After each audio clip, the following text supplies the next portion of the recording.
If you approach, you feel desperate. If you don't approach, nothing happens. I lived inside that trap for years, and the way out had nothing to do with confidence. It had nothing to do with technique either. You're afraid of rejection. That's what everyone says. And it's not wrong, but it's not deep enough, and nobody pushes further. Because if rejection were the real issue, you'd be paralyzed applying for jobs, ordering food from strangers, asking a coworker for help. But you do those things fine. So rejection alone doesn't explain it. Something else is happening underneath. And I want to know what that thing actually is. There was a woman I noticed at a coffee shop about 3 blocks from my old apartment. Dark hair. She was reading something she clearly cared about, kept underlining sentences, turning back pages. The kind of focus that's almost private to watch. I noticed her, and then I opened my laptop and went back to work. I had a deadline. I wasn't thinking about approaching her. I had no opener rehearsed. I had no goal involving her whatsoever.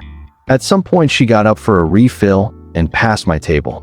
She glanced at my screen and said, "Is that code?" I looked up, not scrambling, just present, and said yeah casually. She sat back down, not at her table, mine. We talked for nearly 45 minutes. She gave me her number before she left. I walked home turning that over in my mind. I did nothing deliberate. No technique. No strategy. I wasn't even trying.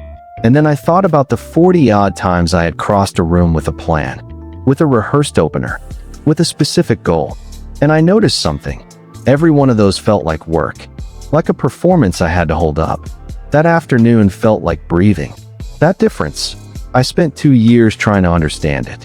Let me go inside what's actually happening here. When you walk toward a woman with a goal, get her number, make her laugh, have her like you, your nervous system registers that goal as a threat. Not because she's dangerous, but because something you want could be taken away. That the part of your brain responsible for threat detection does not distinguish between a lion is chasing me and she might reject me. Both register as danger.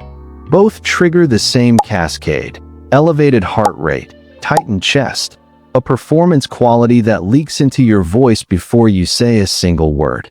Here's the image that finally made this click for me.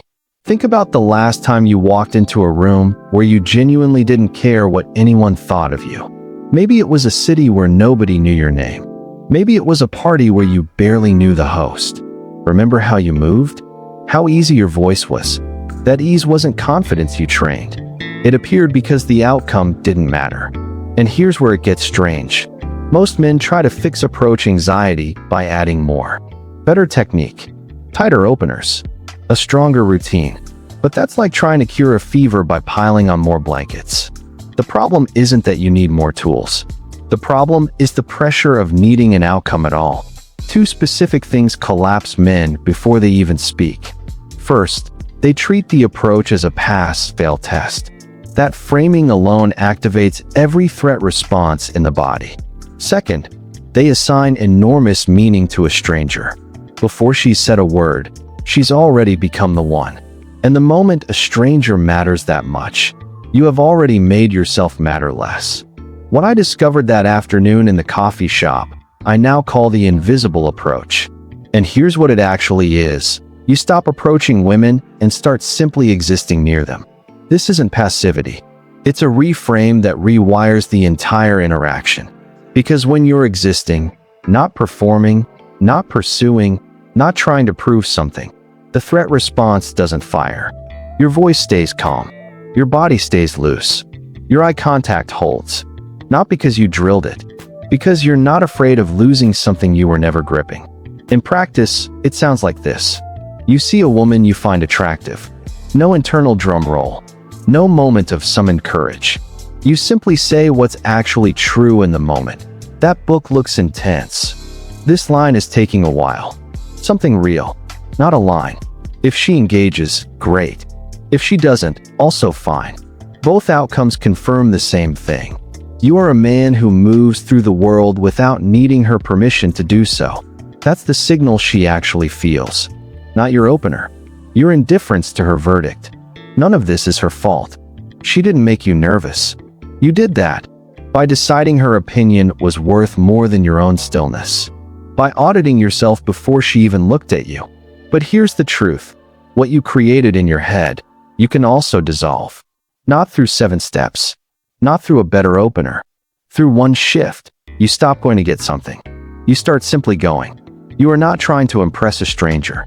You are trying to become a man who no longer needs to.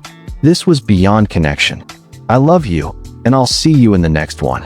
If this landed, watch why your confidence disappears the moment she shows interest. It goes even deeper.